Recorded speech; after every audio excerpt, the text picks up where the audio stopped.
দর্শক, দেশের বিভিন্ন স্থানে ধর্ষণের ঘটনায় জড়িতদের শাস্তির দাবিতে বিক্ষোভ মিছিল ও প্রতিবাদ সমাবেশ অনুষ্ঠিত হয়েছে। প্রতিনিধিদের পাঠানো তথ্য ও ছবিতে দেখুন ডেস্ক রিপোর্ট।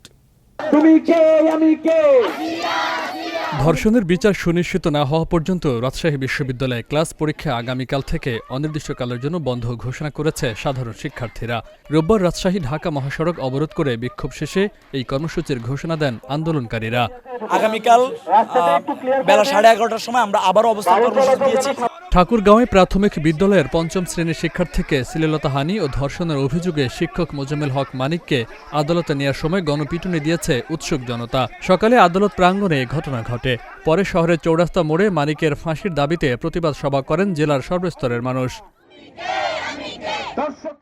ধর্ষণের ঘটনায় জড়িতদের শাস্তির দাবিতে বিক্ষোভ মিছিল ও প্রতিবাদ সমাবেশ করেছে জাহাঙ্গীরনগর বিশ্ববিদ্যালয়ের শিক্ষার্থীরা। রোববার দুপুরে জাহাঙ্গীরনগর বিশ্ববিদ্যালয়ের শিক্ষক নেটওয়ার্কের ব্যানারে শহীদ মিনারে এই প্রতিবাদ সমাবেশের আয়োজন করা হয়।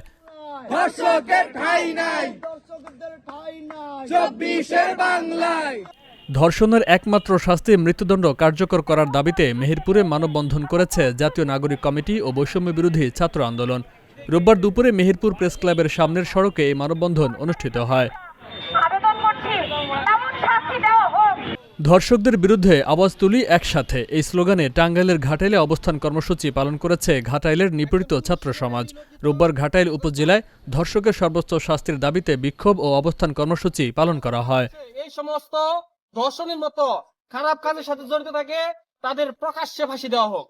সারা দেশে অব্যাহত নারী সহিংসতা, খুন, ধর্ষণ ও নিপীড়নের প্রতিবাদে কুমিল্লায় বিক্ষোভ করেছে শিক্ষার্থীরা। রোববার দুপুরে নগরের পূর্বালী চত্বর থেকে নগরীর পুলিশ লাইন পর্যন্ত পায়ে হেঁটে আমার সোনার বাংলায় ধর্ষকদের ঠাঁই নেই স্লোগানে শাস্তির দাবি করেন তারা।